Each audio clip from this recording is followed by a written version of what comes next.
Welcome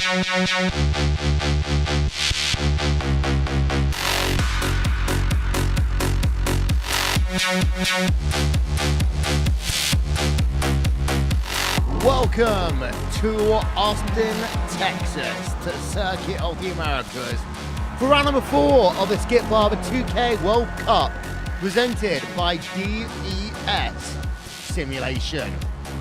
Qualifying is already underway here at Circuit of the Americas. About 6 minutes 45 seconds remaining as it stands right now. Cars are on track as ever. Wilmanson along with Jake Sperry as well. Jake, this is not the full layout of Circuit of the Americas. We are on the West layout, which means it's a shorter track, harder, more fun. End boys and West End girls, and some great battling that we have available to us today. We're going to see some great action. Qualifying currently underway. Johnny Guindy, the man who is quickest right now, 1:43 flat, full second quicker than Borja Zaza at the moment. Yeah, as times are coming up on the left-hand side of your screen. Guindy leading by Zazo by, get that, almost 8 tenths per second, over 8 tenths per second. Vinicius Rochelo up into second place. I mean, you've got yourself a Hema Snyder now up into 4th, but we want to turn our attention then over first to Vinny, because half a second behind on that first lap there over Johnny Guindy there, Jake. But we know the second lap is where Vinicius Roca can be faster than anyone else. He can, he just needs to dial it together as he heads through this S's section, sweeping, slowing it down every single time. Find the power a little bit. No, you keep on hitting the brakes and slowing it down as he heads through the left-hand. A small little dip here reminds you of the bomb hole at Snetson, only miniaturized. And here I thought, Will, that everything was bigger in Texas. That is almost one of the worst things you've ever said. Almost. That's got to go into the Rachel Whitewood book of jokes. Anyway, Alfredo Mallow there, 4th place right now. We did see Vinny, he actually abandoned his second lap there, Jake. Justin Tipton up into 2nd place, Mallow up to 4th. And that's very crucial. He can't go any quicker. Alfredo Mallow in 4th position. Justin Tipton having a sensational run of form at the moment there. He's gone from what is 2nd position in the last race in the 2K World Cup, looking for something even better in terms of opportunity. So it seems that he's there, he's looking, but question becomes, can anybody knock off the post? The man who's been looking very impressive in Johnny Guindy. It's not often that you say you can go 3 tenths quicker than anybody in terms of field, but this circuit is so different. It's stop-starty because you don't have that long 1 kilometer straight to work with. Yeah, let's check in with Philippe Leber right now. Number 2 machine, 4 minutes of qualifying is remaining. Philippe Leber currently scored, as I said, 6 tenths per second behind your pole sitter. Now down through what is turn 18 realistically on track, as Leber now will take on turn number 19 towards the start finish straight will come after turn 20. Couple of people are still on track as Andrew Picoria goes up into 7th place behind Leber. What can Leber do past the stripe? Nothing. Nope. That's a shame. It is a big shame. Greg Seitz, though, his teammate, TT Racing, looking for the drive to the line as well in the number 74 machine, currently P15, and he does a 44 flat, so he goes to P12. He jumps Iru Nom, the Estonian driver, Bob Batalla up to 7th. Hello, thank you very much. So that's something just to keep in mind, of course, with this 1 minute 43 lap time that we've got going on. I'll tell you someone who hasn't set a lap time yet. I'm very surprised to see how Jordi Lopez Jr. is going to do in the Evolution Racing Team machine. And a lot of drivers who haven't set a lap time. Yep, JB Maceda, Brian Dewell, Richard Warmingham, Don Parks, Brian Lockwood, Tran who are on board with, and Jordi Lopez Jr. We've got one of those drivers now up on your timing screen. We're on board with Tran through turn number 17, 18. Towards 19, he will come now. Jordi Lopez Jr. has set a lap time. However, it's not the best we've seen by him. We're actually trying to see where he is right now, Jake, as You're going to tell me he's somewhere, and I can't see him. Tran will come past the start-finish line. Lopez Jr. is 16th after his first lap. Tran sets the lap time 1:43. He goes up into 10th. Up into 10th position. Tran needed that to be in any form of recollection of a battle at a circuit that's so difficult. Drivers like Richard Warmingham are still on lap times. Jordi Lopez Jr. on his second lap. They will both have enough time to get themselves all the way to the end of their laps. And in terms of who else could settle lap time, Brian Lockwood could still settle lap time as well. So keep an eye on Richard Warmingham here. He's down the order a little bit. P31. He wants to get as many positions as possible in the early goings here of this one. And he's a little bit tentative there. That was a bit paint by numbers through that double apex left-hander, Will. It was. He's got 1:31 remaining in qualifying, so he should be able to get back to the start-finish line in time. A lap around here, even though we're using the West Circuit, still taking 1:46.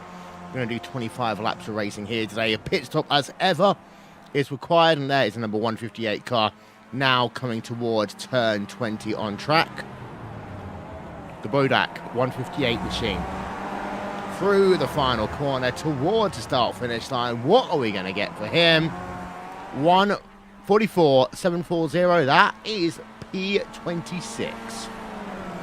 That's good. That's very good. I think he'll be very happy with P26 overall. I tell you what, though, Jordi Lopez Jr. goes quicker. He does a 1:44 flat.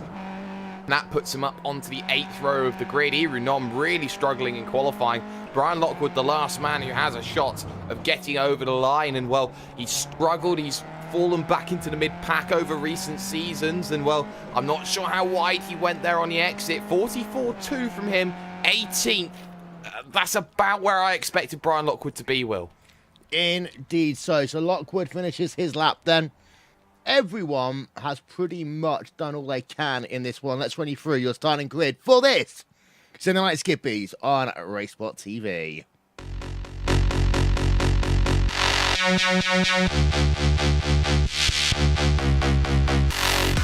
Let's put Johnny Guindy then at the front of your field, 1:43.090 in terms of lap time. Justin Tipton in second, Vinicius Rocha in third, Borges Azo in the fourth position outside row number 2. Behind you got Alfredo Mallow and then Felipe Byrne, your third row, Bob Batalla and Andrew Picoro in row number 4. Fifth row, Paul Malokas and Tran, with row 6 being Diego Francisco and Carl Dronke. On to row number 7, it's Raheem Martinez and Greg Zeet, Jordi Lopez Jr. and Iro Nom, row 8. Row 9, Chris Malcolm and Brian Lockwood, and then the 10th row of the grid will be Anthony Capp and Francois Bouillon as the rest of the grid coming up for you now. Keys to the race, Jake. Well, one of the big keys to the race is going to be how on earth do you survive the opening sections of this circuit. It is going to be tight, twisty, and everyone wants to gain positions early. I think the big difficulty is going to be that when you get into that early stage, you have to really be precise and stick to a driver behind you. Yeah, as we have a look at the track here on your screen, 25 laps here today, 16 turns, 3.6 miles in length. Essentially, it's the southern part of the real COTA, Jake. Yeah, it's a southern part, so it means that we don't get the lovely overtaking opportunity at 11. We don't really get the opportunity to say hashtag turn 12. It's going to be one of those races, I think, Will. It might well be indeed. Top 4, there you are, one more time. Johnny Guindy in the number 109 car will be starting on pole position. Tipton, Rocha and Zazo.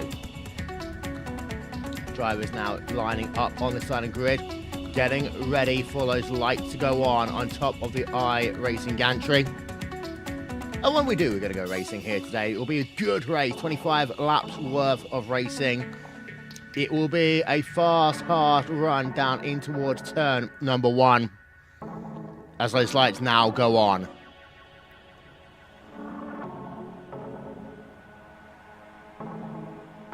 And they go out, and we go racing then here in the 4th round of the 2K World Cup presented by DES Simulations.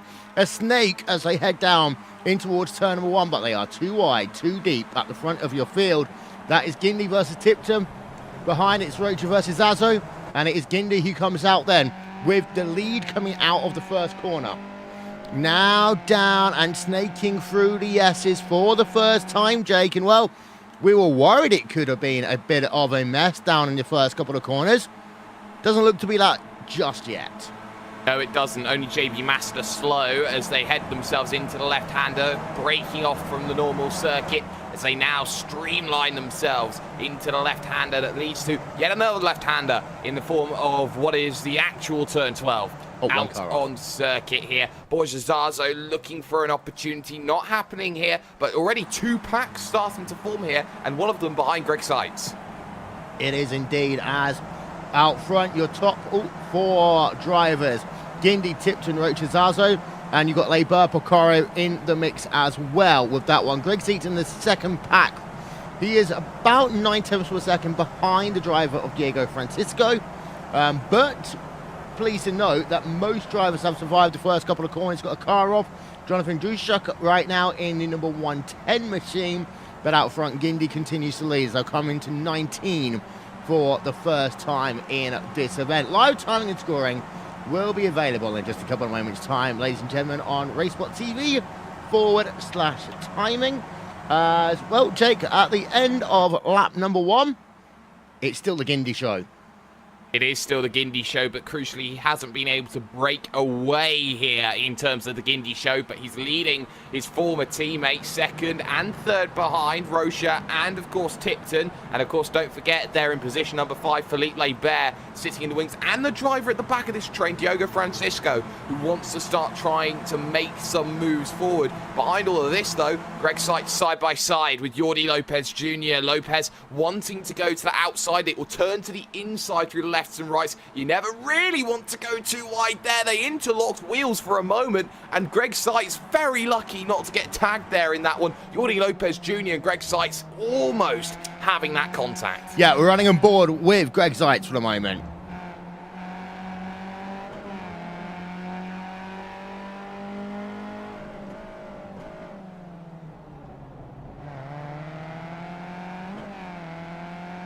We had a run out of what then rejoined the track before turn 12, Jake. Couldn't make the most of it. As behind, they've settled down quite a bit as well. You see, there aren't many drivers scrapping it out in the middle part of your pack.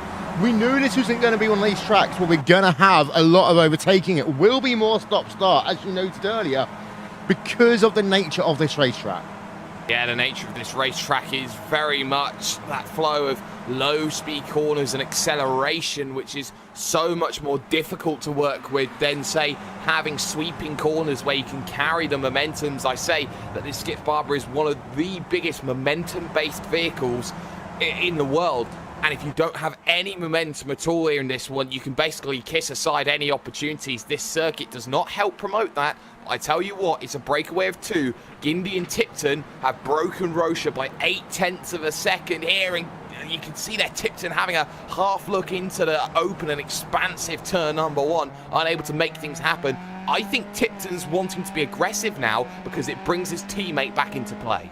Yeah, indeed so. As Malocas versus Francisco are having a battle behind for P8 on track. They went side by side through corner number 1. Borjazazo is still in the rear of Vinicius Rocha. Now, I think that Zazo's realised that he needs to basically stay in line for the moment and allow Rocha to at least close back up and hang there. But he has a big wiggle coming out towards turn number 12. Loses about 0.4 of a second. Tipton versus Gindi, battle for the race lead. And here we are then, on board with Tipton once again. And a lot of counter steering going on by some of these drivers today. 13, 14, 15, 16 they're coming up to now. And for Tipton, he's not looking aggressive, Jake, but you can tell that he's really driving that car hard. Well, he has to, and I don't think the conditions help these vehicles, which have been quite slidey, I think has been the right term for them at this circuit. I think that with track temps here, 29 degrees, even though it's 24 in the air, it is cold for these vehicles, especially when you consider that they're used to temperatures like the mid-30s.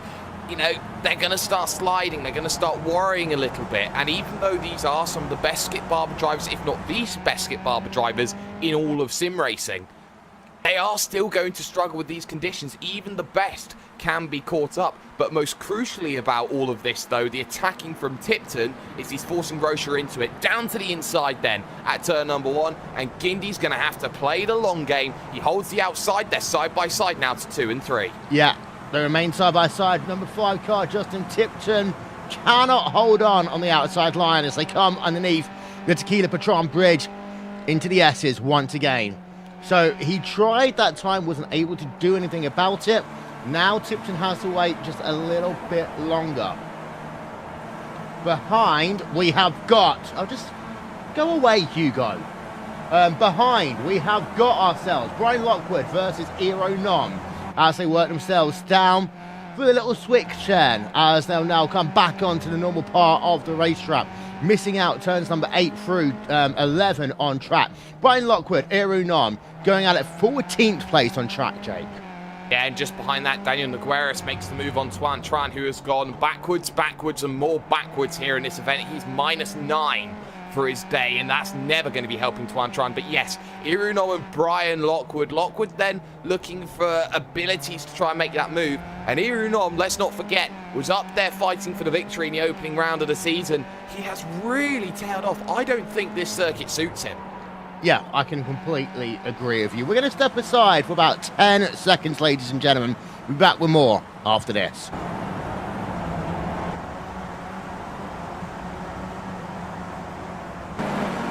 Vinny Rocha, P number 3 right now. He's actually gained back up now to the rear of Justin Tipton through turn number 1. There's a bit of lapped traffic coming into play early as well. That is number 134 machine. Paul Malocus, Greg Zeed's going at it into 1 as well. And just having a look at number 139 machine, as we say. 134, that is looking like back at Johnny Gindy. And he's really catching this traffic. And I think this is really going to hurt him over at number 134 machine. That is Garcia Sanchez right now. Sanchez does finally move out of the way.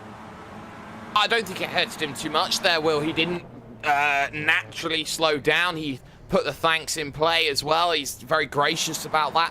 So I think Johnny Gindy understood what was there for him. I think he understood and knew that, you know, yes, I am catching, but this section of track, you know, there's not much that I can do in that situation. It hasn't hurt him at all either, because Justin Tipton's had to check up as much as he has, really. And I think that there's not much more you can say except, you know, they're basically playing as evens right now, and once again, they're starting to drop Vinicius Rocha, or trying to. By 4 attempts already this lap. And it's not been the case that the traffic's hurt Vinicius Rocha either. That's just Rocha just not having the level of consistency that Tipton and Gindy are having. It is strange as we complete lap number 5 of 25 here at Circuit of the Americas. John Sully then versus the driver of Isaac Yan. Going at it outside your top 20. Down in towards turn number 20. Sully can't do anything about it at the moment. That is your closest battle, though, going on track. Borges Zazo versus Vinny. We go on board with the driver of Zazo as he'll come through turn number 2, turn number 3. Now Zazo is starting to fall back from the rear of Rocha as well.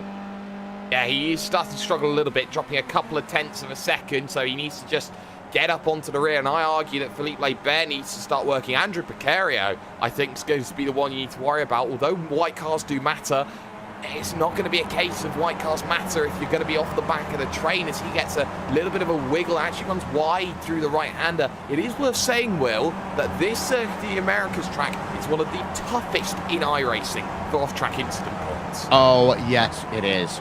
As we're having a look at your field then come through that tight chicane. And the number 27 machine towards the rear of it. Back looking at Gindy. I want to have a look at the lap times, actually, between P number 2 and P number 3. And there we are. Last time by, he lost 4 tenths per second, did Vinicius Rocha. We're going to get the next set of times up at about 30 seconds. Well, he did gain laps number 3 and 4, Jake, but on lap number 5, he lost a ton of time. And I'll tell you something even more interesting, Will. By the looks of Johnny Gindy in his laps, he has not had a clean lap for the opening 5 laps of this event, because nothing has screamed out it's the fastest lap. And that is going to be very crucial. In fact, only this lap, he does a clean lap of 1:43.2. He has managed to do, as it's another 43.1 from Justin Tipton, and there was already a defensive tap there from Johnny Gindy. He doesn't want Justin Tipton to get ahead and then start slowing the entire pack down, allowing Rocha and Leibert into this one to try and get the TT sweep. At the end of the day, I think Johnny Gindy knows that he's got to use everything that's available to him, and if that includes instant points, then he's got to be fair game on that. Yes, indeed. Let's go back on board then with Justin Tipton, as, well, the gap between himself and Rocha down to 4 tenths per second. Rocha over Zazo now up to 8.5 tenths per second. Diego Francisco, we haven't really talked about him today in the number 48 machine. Another TT racing driver who's moved up one place so far, putting the pressure over Bob Battalla now will be number 7. Yeah, Bob Battalla, always a consistent driver. We haven't seen too much this season. I'd love to see more of him. I really think he adds something to the series. I really think that he would add something to a team as well. So Bob Battalla, he's right there with Picario, who's been dropped off of this train. So now Andrew Picario becoming the man under pressure. 43.8 last time, Battalla at 43.7. Let's not forget that Bob Battalla is only 4.2 seconds off of the leader right now. Yeah, but you're right about Picario. He's now almost 2 seconds behind Philippe Leibert, who runs in the 5th position. Leibert going down to the inside and past Zazo. Now up into P4 as Zazo, you're right, gets a slowdown penalty. Not worth really showing a replay, but Zazo is now down into P number 5. He is, and the battle for the lead intensifies because Tipton's on the outside. Uber defensive line from Gindy, and remember, Gindy at this circuit had that infamous contact with Philippe Leibert, caused himself to leave TT Racing. Stick one to the man, as it were. If you can keep yourself there, TT Racing P2, 3 and 4, and Rocha's back. So now the bees can swarm around Gindy as they look here. Tipton does, maybe at the inside for turn number 3. That won't work, and the question will be, do you sacrifice, say, Vinicius Rocha will, pit him early, give that in the mind of Johnny Gindy, force him to make the call? No, because Gindy's really intelligent at that. I would say that Gindy will come on towards pit road when he wants to come on towards pit road. He's not going to allow himself to be manipulated by Rocha or Tipton, I think, trying to pit early here. I think that Gindy's just going to try and run his own race as they come through this beautiful section of racetrack again, Jake. 13, 14, 15, 16. I just think that, you know, we can talk about the pressure being put on by Gindy. We know that Gindy can withstand the pressure as well. Yeah, Johnny Gindy is one of the best drivers when it comes to pressure. There is a reason why he's had real-world drives and is one of the, I'd say, one of the best talents that has translated from sim racing to the real world. And there's not many that can say that they can do that. So I think that Johnny Gindy understands what's on the table for him. He understands that he needs to race in a certain way at the front of the field, and that Justin Tipton and Vinicius Rocha, they are never going to let off. So this is a real test of consistency value, and you're seeing this every single time, Will. Gindy does not want to have any opportunity to give to Tipton, and Tipton does not want to take the draft on the run up to 1. Yeah, indeed. So, by the way, Jordi Lopez Jr. up 6 places. You talked about this in qualifying, Jake, about how Jordi will move up places. He's now up to P number 9 after qualifying 15th. So, fantastic run for the field for him. Yeah, fantastic run. 43.9, his last lap time. In fact, he's dragging the entirety of the train, which includes Greg Seitz, Paul Malocus, and the dream for Antonides, looking for opportunities in this one. So they're trying to chase down Francisco and Picario here, and that's going to be what they need to work on and look to try and get through. The difference is they've got 4 seconds to catch here on battling Picario and Francisco, and if I was Diogo Francisco, I would get out of that train and make moves quickly. Yeah, indeed. So it's also worth noting that you can gain quite a bit of time, as we might have just lost a car. Give me 1 second. You can gain or lose quite a bit of time on that pit sequence here, Jake. So, for likes of Lopez Jr., for Greg Seitz, Paul Malocus, for Antonides, they've still got the chance to get themselves solidly into the top 5. The pressure's on them, however, to make a perfect pit stop. Yes, and being 7 seconds back of that top 5 at the moment, they are relying on mistakes potentially up forward, and we've seen a couple out of these drivers up front. We've seen Borgesazo have a slowdown penalty, which has cost him upwards of about 2 seconds in terms of where he would be in comparison. So I think it's plausible to see mistakes, but I don't think that you should race to bank on mistakes. I think you should race to try and get as far as you can with your ability. Luck would be good. Pacario side by side with Francisco. Yeah, Francisco's listening to you, Jake. But it's glad that one person actually does. I listen to you. I never said you didn't. Well, yeah. But Francisco now up into P number 6. So 2.7 seconds is the gap to Borgesazo, but Zazo's running in no man's land right now. 1.1 second behind, well, anyone else behind Felipe Burr on track right now. So that's the thing that's going on. Zazo's really just having to ride this one out until the pit sequence, and that all came from that slowdown penalty he had a couple of laps ago. Yeah, and I don't mean to cut away from your point, Will, but I believe the car we're missing now is Bob Battalla, who's out of the event. What happened to him? I'm having a look. He's on the lane. He's still on the lane. He's gone. He's gone. Yeah. Oh, that was a scary one. That was heading up towards turn number 1, Will. Start of lap 8. I think he got contact from Francisco, and he's round he went. So we missed that one. Apologies, ladies and gentlemen, for that one. We're not going to need to get a replay now, but we'll try and get one later on, if possible, as we're landing on board of Paul Malocas.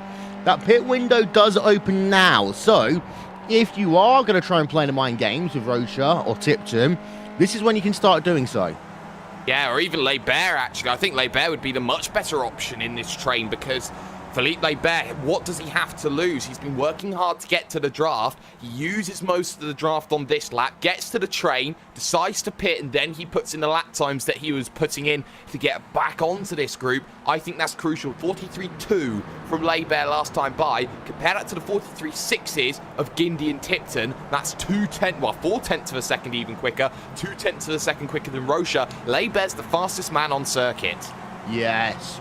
So Felipe Burr all of a sudden is starting to just crank the wheel a little bit. We go on board of him right now. Number 2 machine, number 4 position from Texas. Home track, of course, for Felipe Burr through the chicane. We'll be halfway next time by, Jake. So if you can get the run through 19, I think you might be right. The yellow wheeled car might be going left onto the yellow brick pit road. Oh, well, if you can follow the yellow brick road, I think he'll find himself on the yellow brick victory lane if he's not too careful. So I think Felipe Leibert knows what is of him. He knows how important it will be to get up there, and he knows that the only thing stopping everybody in that team having the perfect result, that only thing stopping him is the ex-teammate, is what we call at this stage here with his nearest teammate in 8th position, Will, I have to say is a vigilante fighting against his old team. No one comes in inside your top 4. We've got one driver in, though. That's the other TT racing car. Diego Francisco is going to pit early. Jordi Lopez will also follow, Will. So, you know, it seems that they're going to try and test run some things here. The 2 teams at the top want to bring in drivers who aren't going to affect things early, as Paul Malocas also dives down onto the lane. I think they're testing things early, Will, so that, okay, has this worked for us? Yes, no, okay, bring your boys in. But isn't this too short of a race to really be able to work this one out? This isn't an endurance race here, Jake. You've got 2-3 minutes to work it out and see where you fall into place in terms of traffic. Diego Francisco, 12.9 out and away. Compare that to Paul Malocas, 13.5 as he goes out and away in the ERT car.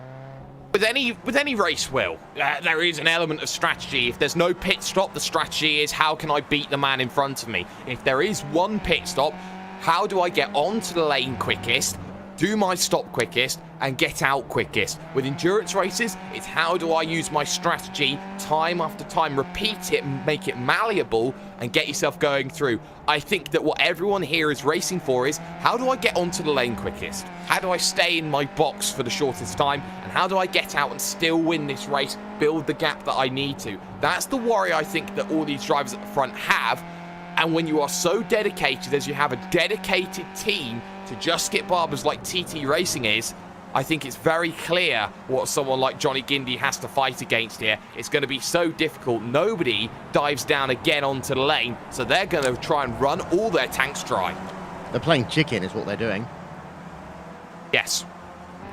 They're all playing that same game of chicken, and that's actually harming Borza Zazai, because it means he still doesn't have a dance partner, as Andrew Picoro now does come on towards pit road himself. And this is what I kind of meant, Jake, is that, you know, and a 2-minute lap doesn't tell you much in terms of strategy, apart from, okay, I'm in traffic, okay, I'm not in traffic.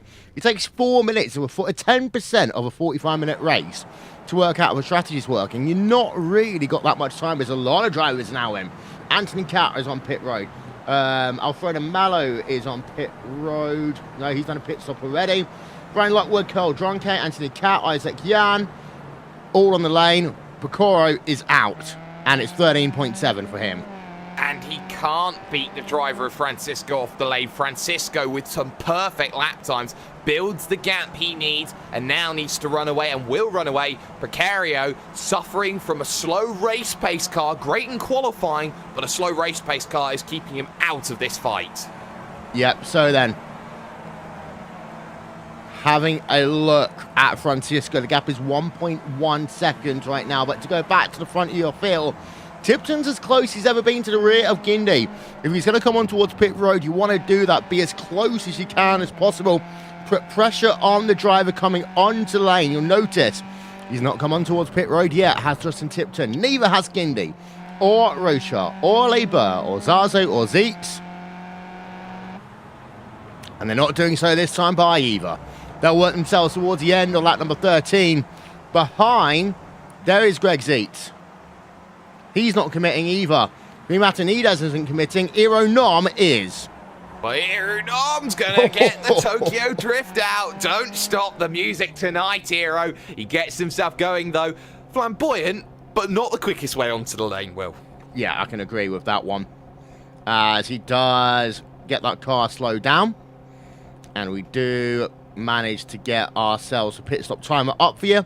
Live timing and scoring, by the way, is available on RaceSpot.tv/timing. Bushrink Racing. Number 161 machine of Ironom. Long stop, 14.1, but he is out and away.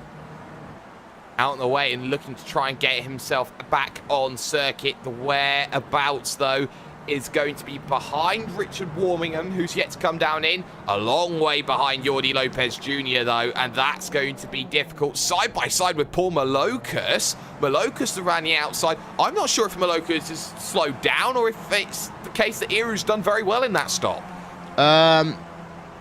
Well, I don't know. Malokas must have had a bad lap because he's actually a second faster lane to lane when he come on towards pit road. So Malokas, you're right, must have slowed down a little bit because in theory he should be a little bit further up the road compared to Ironom, as again we watch our leading four drivers come through turn number 19 on track. Johnny Gindi still leads from Justin Tipton, from Vinicius Roche, and here they all come then, dummying a plum, and they almost come together as Justin Tipton almost ran into the rear of the driver of Johnny Gindi coming on towards pit road, and one of those drivers, maybe Tipton, was a little bit aggressive there on the brakes.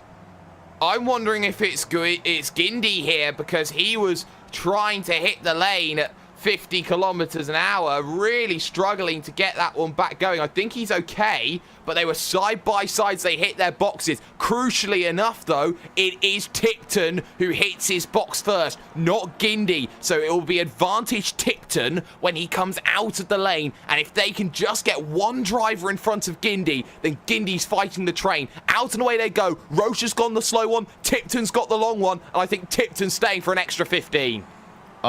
We knew it was going to be one of those drivers, and it was Tipton. Now, I want to rewind the tape quite a way back here and see if we can go on board, because this is Tipton coming on towards pit road, diving across the racetrack, almost runs into the rear of Johnny Gindi, then tries to brake as late as he can, and just a little bit too fast there with Justin Tipton coming on towards pit road. 31.6 second pit stop as a consequence of that. Justin Tipton loses out. Vinicius Rocha does gain the advantage off of pit road. Atanides, by the way, hasn't yet pitted. Okay, that was an interesting camera angle. But Vinicius Rocha does lead the motor race by 0.6 of a second over Johnny Guindy. Philippe Laber in third as it stands right now. And Justin Tipton all the way down in P number 12. Not ideal for Justin Tipton. That will be the move that costed him a great chance at victory here today. But Rocha, I think, again, Will, has short-filled the stop. But this is the circuit where, by my memory, it has one of the lowest fuel consumptions in all of sim racing. This very layout. So I think that if he's done this right, he can make it work. And with a short run to the finish line as well, if he starts choking and running out, it's going to take a Herculean effort for Guindy to get past. Yep, Tipton has a car ahead of him go wide, but he is 3.5 seconds behind Eero Nom right now. Fahim Atanides and the last driver to pit, lap number 16 of 25 in this motor race, and he comes out, leads a lap, hits the green cone, and away he goes.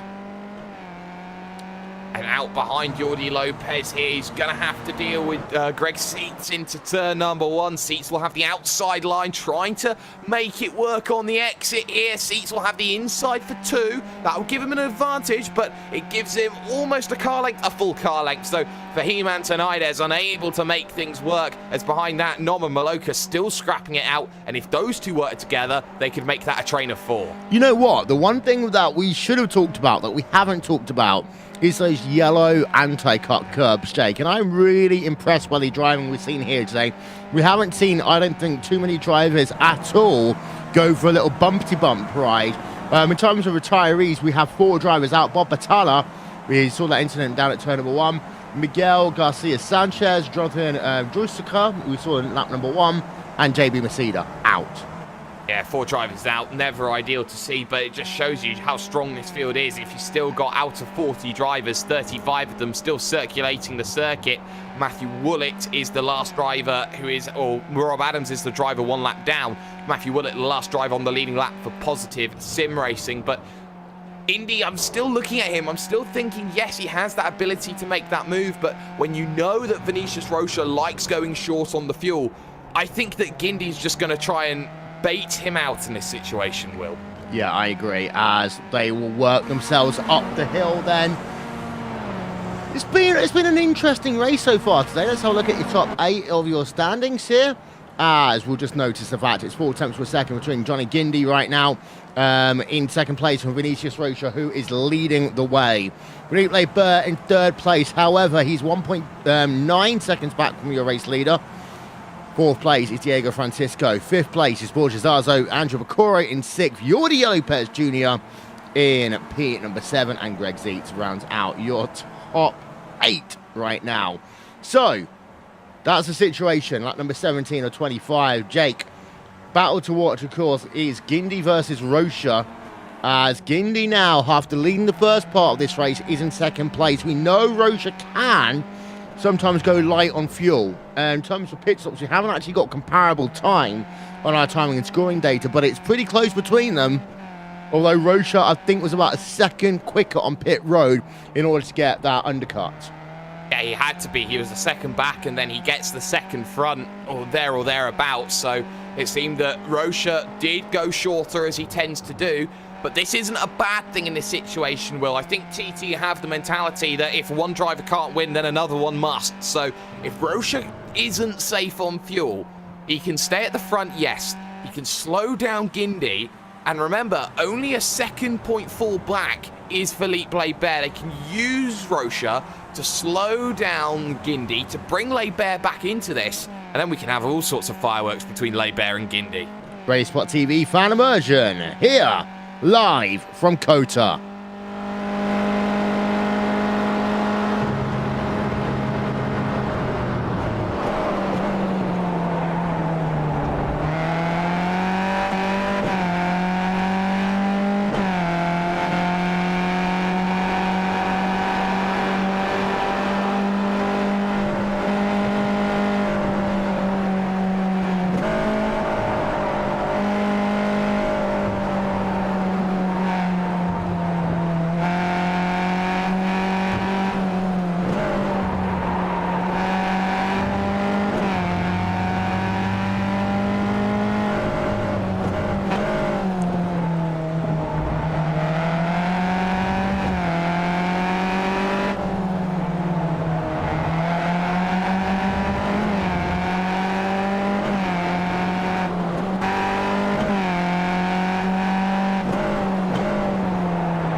Nice look there at the battle going on between Vinicius Rocha and Johnny Gundy. Also noting that Diego Francisco up into 4th place, Jake, because we actually got him involved in the battle of Borja, and the gap between those two drivers is about a third of a second. Jordi Lopez Jr. as well, right behind Andrew Picoro on the reign to 1. Yeah, and looking for the inside, looking for the opportunity. We've already seen Gindy make the move on Rocha just now into turn number 1. And Jordi Lopez Jr., no chance there for Andrew Picario to really fight back at that scenario, as Zazo's also gone through on Diego Francisco. So all these packs are battling. Gindy back to the front again. I think this is tactical from Rocha. I think that he knew that Gindy wanted to come down the inside. So now it's up to the, I think it's to the benefit, sorry, of Vinicius Rocha now to stick and wait it, because he saves fuel like this now. Yeah, everyone wanted to overtake each other all at the same time. Let's look at a couple of replays for you then. That was Zazo getting past and Francisco. Jordi Lopez Jr. versus Andrew Picoro.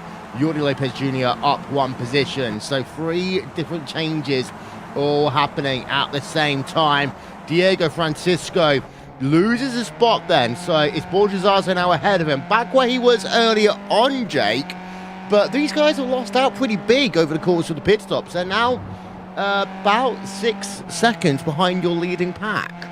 Not ideal. Borja Zazo, well, he knows what was there. I think Diogo has gained and Borja's lost, because I think that someone like Diego Francisco is 9 seconds back. He's managed to pull some time in. Very crucial in terms of that one. But of course, everybody's been having a few gains and a few losses. Hard defense from Gindy at the front of the field then, as Vinicius Rocha pulls to the outside once again, potentially looking for the around the outside play, which is never the easiest 1-into-1, as Gindy gets the slide. Gindy gets more of the slide, and well, that's a parting gift. Thank you very much, Vinny Rocha. Go back to the front, please. Replay coming up then.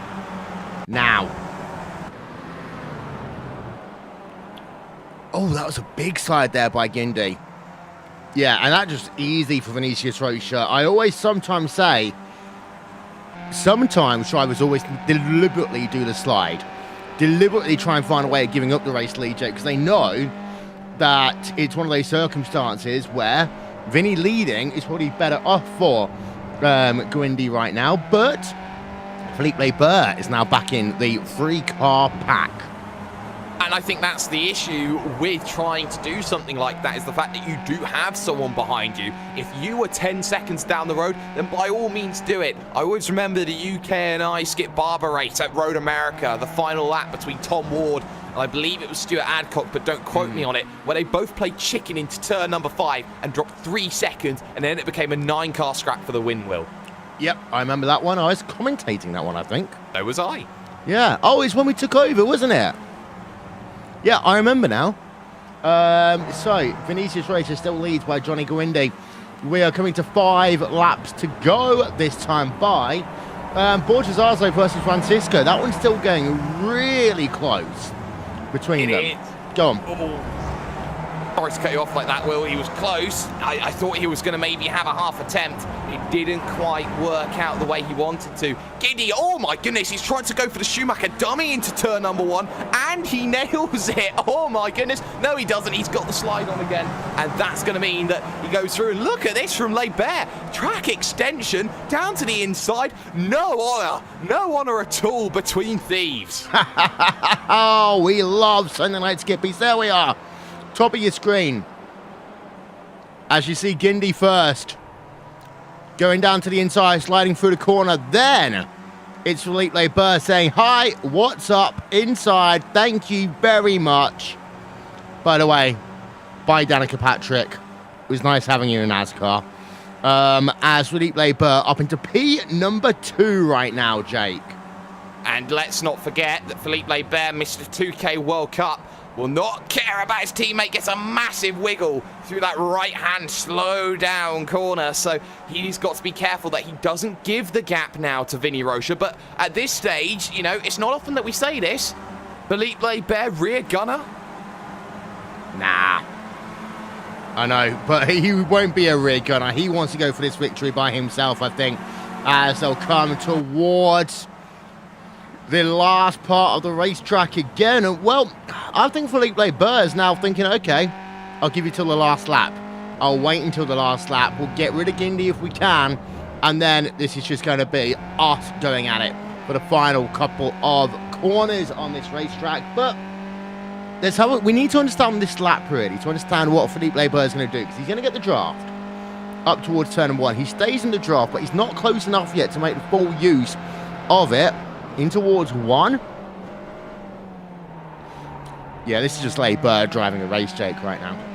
I think he has to. He knows that Vinicius Rocha could run out of fuel if he's not careful. He's placing himself perfectly to try and go for that race victory, and why wouldn't he? He's been working all race long to try and go for that victory, and if he keeps on this pace, I think he certainly has a very good opportunity of making that happen. I do, though, Will, want to give a shout-out to Brian Duell. Yes, he didn't qualify well at all, but look at this, he's going past Francois Boulian into turn number 1, the Orion Race Team man. And get this, he's gone from 38th to 16th. Impressive. Impressive by Brian Duell. We were having a look on board of him as he made that pass over Francois Boulian. So he's up now to P number 16 on track. This is impressive by him, as we saw Boulian falling down on our timing and scoring screens. Borja Zazo still having a look at him versus Diego Francisco as I'll come down toward turn number 17, Jake. We go on board with Zazo again. Different lines being taken through the corner there, and Francisco prefers that kind of wide line arcing through the corner, whereas Zazo likes keeping it tight.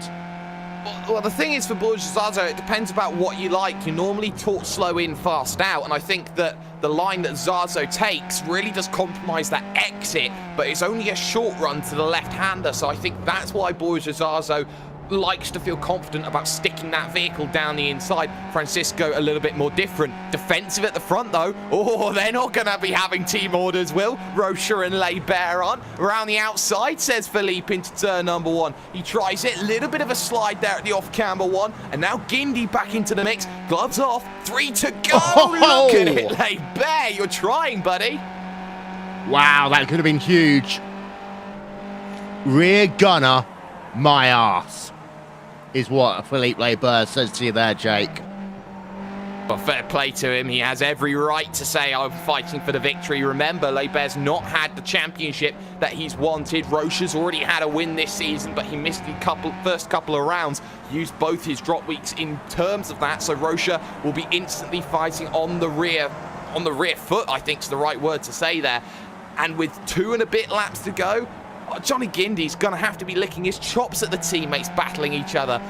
He's still got a very legitimate chance of winning this one. It all depends on him getting the right draft out of the final corner. You can gain upwards of half a second up to turn 1. Yep, I mean, we're having a look again. 2 different lines taken through 17-18 between these 2 drivers, Labert and Rocha. Guindy just sat there waiting as it goes. 2 laps to go at the line. Vinicius Rocha versus Philippe Labert. Don't forget, they almost took each other out of the race down at turn number 3 last time by. On board of Labert. Let's see what he does up the hill. In the draft. Defensive line taken by Rocha. Labert is going to use that draft now, pop himself out to the outside. Side by side into 1, late braking there by Philippe Labert. Labert going to be under pressure a little bit from Guindy. Labert has the inside line through turn number 2. And they stay side by side. And they stay side by side. Oh, this is so brave, Will, and now Guindy wants to go side by side as well as he looks for the left-hander. Nothing happens. Labert gets what he wants and what he's worked for all race long. The race lead, the gunner behind now of Rocha, who may or may not be struggling at this stage, but now Guindy's got to move. He wants to get himself in the cat amongst the pigeons, and I think right now he's just the cat sitting outside the window hoping that the owner lets him in. Well, Philippe Labert, ballsy, gutsy move through turn number 1, 2, and 3 on this track. They still got a lap and a bit to go. Guindy currently 3rd place in the line, but it's TT Racing at the front right now. Here is Philippe Labert. There is Vinicius Rocha. and Guindy in third place. Well, this could well be a big one, Jake, and it's all going to happen down at 1. It is, and well, 1's going to be opportunity. Big track extend from Johnny Guindy. He knows that he's got to use all of his road tax and a little bit more leniency to go for this one, to have an opportunity at this move. This is the prime overtaking opportunity. If you can't do it here, then you're going to do it nowhere. Rocha can't close. Guindy can't close. Barber seems to have the legs on them on the run up to 1. Will Guindy go for the big hole shot? No, he thinks better of it. Rocha, though, is going to attack around the outside, but he gets hung out to dry, and now Guindy wants P2. Perfect for Barber. He wants them scrapping behind, and Guindy stuck on the outside line. Can't make anything happen. So now it's a case of, will cleverer heads prevail, Will? Or will it be a case of that you got to go for broke? You can try going for broke, but you got to remember there's a championship at stake here as well. Philippe Barber didn't have the best start to the season, but as they work themselves through the chicane, number 91 car, this will be his other best opportunity to make a move. You can see dancing to the left, dancing to the right, down into turn number 12.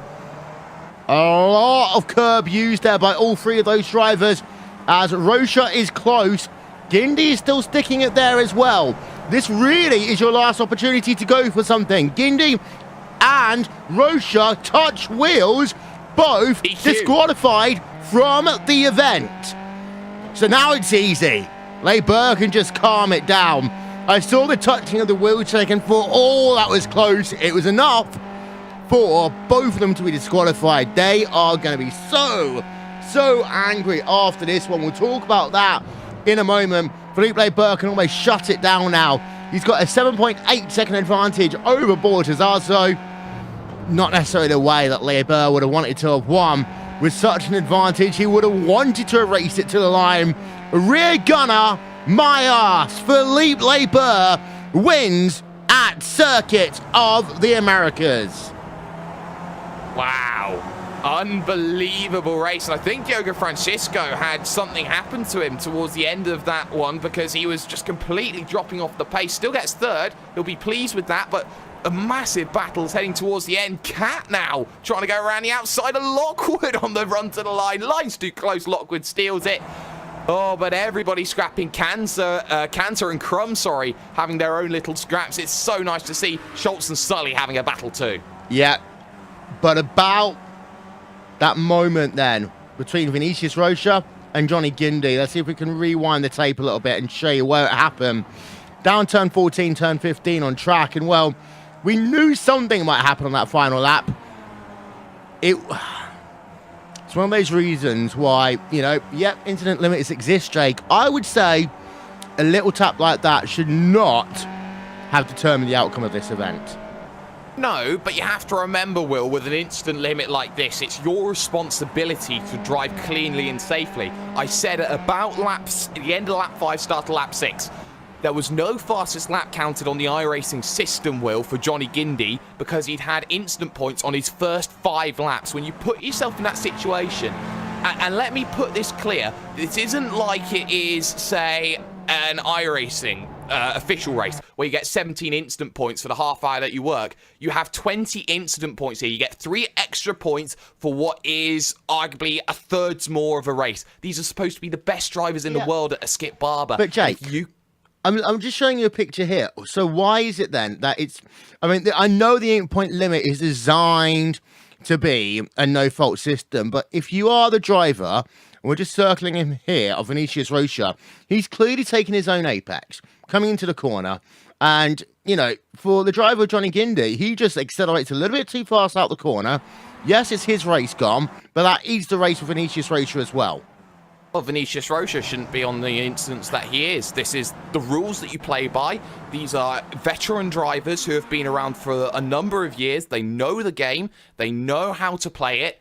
And if you are putting yourself in a situation where you are high on instant limits, where you are in that bracket of, one bit of contact and I could be gone, then you have to be really careful on a last lap battle. Yes, it may not be your fault, but should you even be there in the first place, Will? Okay. But my argument to that is, let's have a look coming into the corner. You can clearly see there is a lane around there. because you can see that Felipe Barber is clearly taking one line, and you've got yourself then a nice gap. And you can see that even as he tracks through the corner, that was nothing to do, really, for the driver of the number 91 machine. That was Gindi just coming up a little bit, sliding through the corner, as you see there. The number 91 machine who completely cleared the corner. And yeah, I can accept the points over. You shouldn't be necessarily, coming to the end of a race and you have absolutely no ink points left. But, one could also argue different things as we go on. A bit of a sour taste, in my opinion, in the mouth. But let's show you the results anyway, here from Sunday night skippies.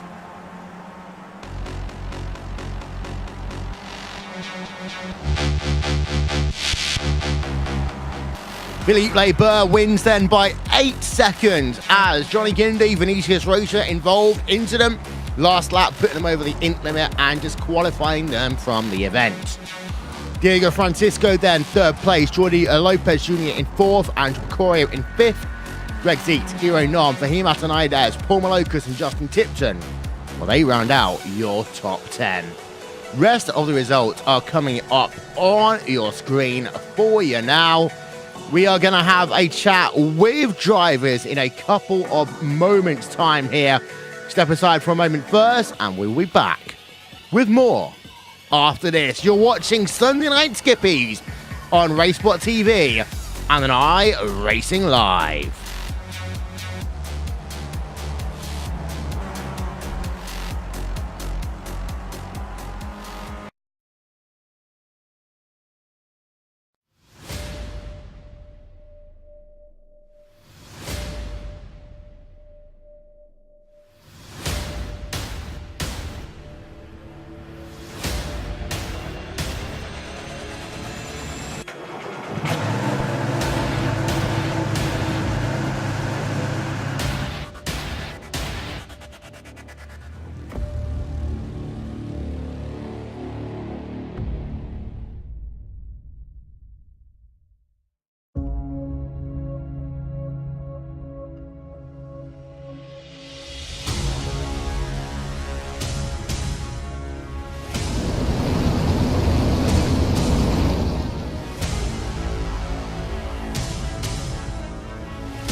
The yellow flag is out.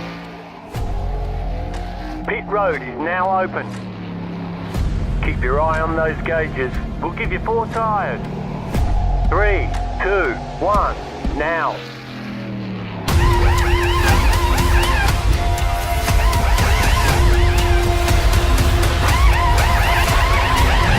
We're done. Get going.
Welcome back to RaceSpotTV on iRacing Live. Here's a look at your top 10 one more time. Philippe Barber wins in the end by 8 seconds over Borja Zazo. Third place, Diego Francisco. Jordi Lopez Jr. in fourth. Andrew Pecoro running out your top 5. Rest of your top 10 up on your screen. Hey, Philippe, welcome back to 2K World Cup victory lane. It's been a while. Oh yeah, finally. I had some bad luck and I'm pretty happy with the result, especially the way I won, because it didn't look good at one point because I overshot my pit box and lost 2 seconds there.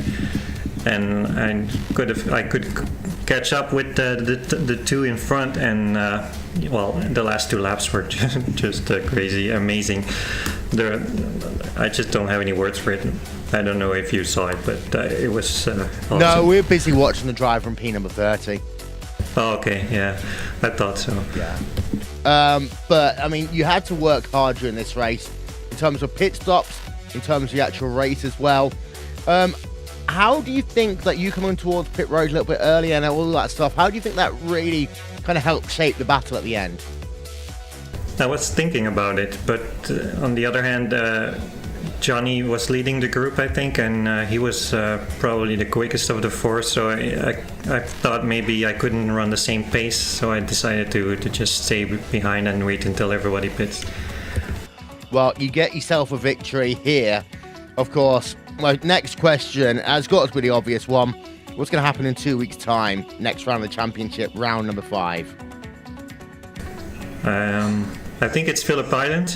It's a double header, so it's a little bit different than before. It used to be 10 minutes the first race, but now it's going to be 15 minutes, and the feature race will be the same length as a normal race. So it's been a while since we did the double header, so I'm really looking forward to that. Before we let you go, who do you want to give a shout out to there, Philippe? I want to give a shout out to my team. They did really well this race. Too bad Vinny got disqualified and Justin had a speeding penalty in the pit lane, but otherwise it would have been 4 out of the top 5, I'm sure. And I also want to thank our league sponsor, DES Simulation. Without them, it would be a lot harder to find the money to keep doing this, so thank you. No worries. That's Philippe Barber then. TT Racing claiming the victory, and we're going to have Jake stood by with the driver who came home second place, Johnny Gindy from the Evolution Racing team. Not second place. I wish. Oh, it was second place until the last lap. Come on, leave me alone, all right? Yeah, Johnny Gindy, who comes home in the end in position 31 as I look down my sheet again and again and again. Johnny, what happened on that last lap? Because it looked like you were coming in from a really long way back to try and send one down the inside. Did you just get stuck in between 2 worlds? Yeah, I mean, I knew I was on high incidence, but I still thought, I mean, obviously I wasn't going for a 4X or anything like that, but I still thought I had some margin for still one off track and another 4X before getting disqualified. But yeah, I mean, I made the apex, but after that, I maybe got on the throttle a little bit too early and tapped Vinny, and like I could have, like that should have been a 0x contact, and we would have been fine. We would probably finished the way we were positioned then, but unfortunately, we got a 4x and we both got disqualified, which was really annoyed by personally because it was absolutely avoidable on my part. Well, aside from that, though, you had a good race up until about 6 corners from the end, but that's going to be what you take away from the message.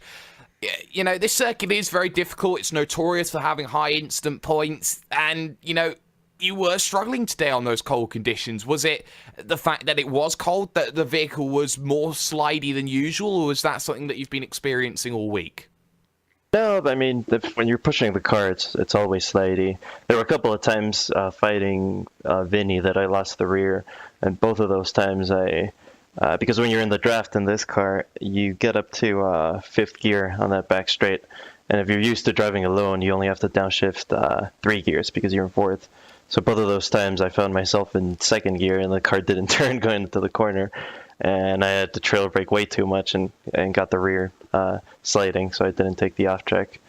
But yeah, I mean, I was really happy with qualifying, particularly because I got pulled by a good margin on lap 1 as well. I was surprised by how quick I was, to be honest. But yeah, and after that first stint was fine. Entry onto the pits, I oversold the car because I was on kilometers per hour instead of miles per hour. I looked at the speedo, it said 60 something instead of 40 something for miles per hour, and I freaked out and hit the brakes again. Yeah, so I lost a bit of margin to the guys behind me.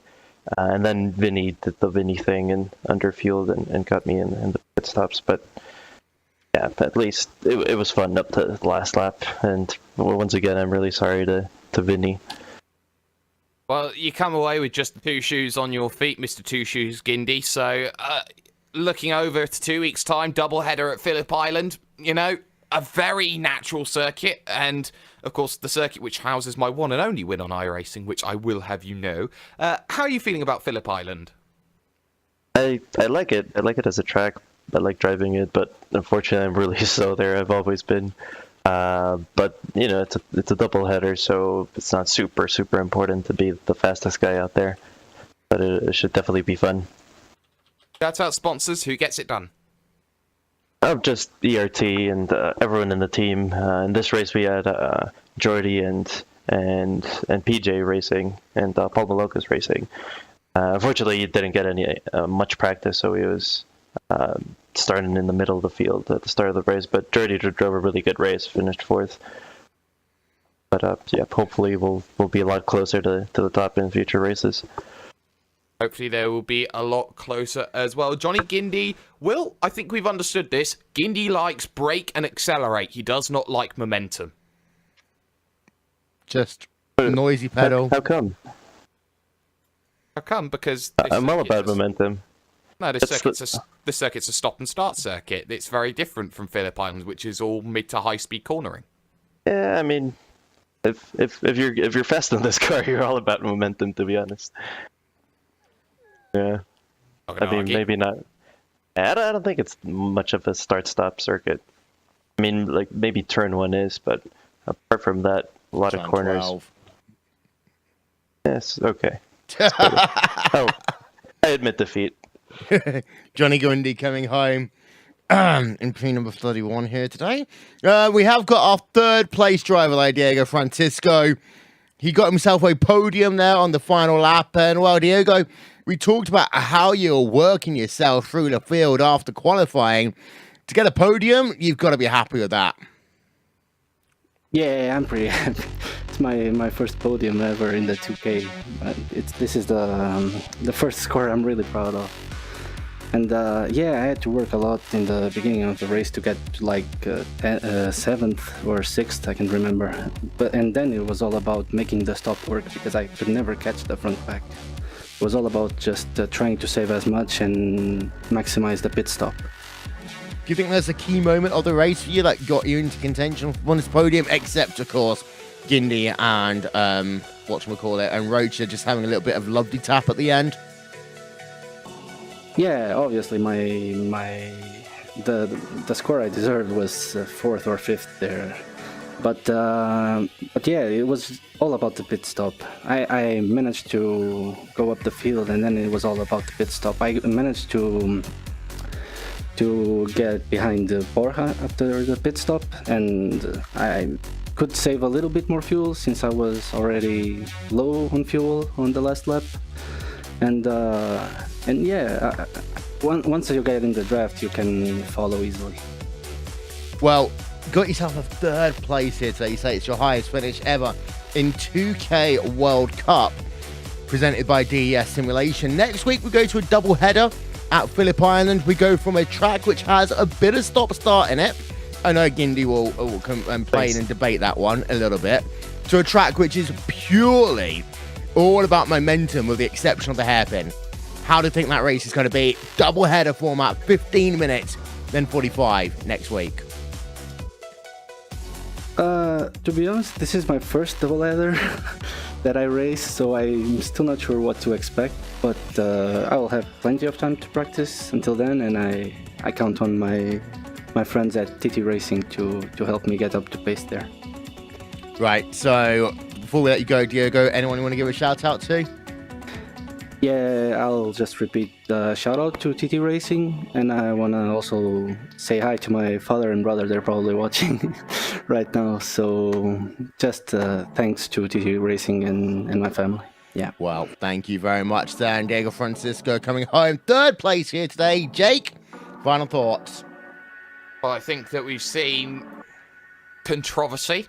I think that we've seen an event that has been interesting and has a lot of weight heading to the doubleheader at Phillip Island. And I think what is more crucial than anything else is that the points at Phillip Island, it is not a case of that they hold different weights as points. They hold exactly the same weights, winning one race or the other. So it's so crucial to make it happen.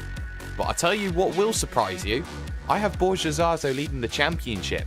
Who said that? Wow, indeed. Monday Night Skippies in support of the Calm Zone is on air, 9 p.m. GMT. Tomorrow night, wrap up your week's worth of racing here on RaceSpotTV and on iRacing Live. That is all we got time for. That's been Sunday Night Skippies here on RaceSpotTV. Brought to you by iRacing Live. Pinties for the win. We'll talk to you all next time. Goodbye.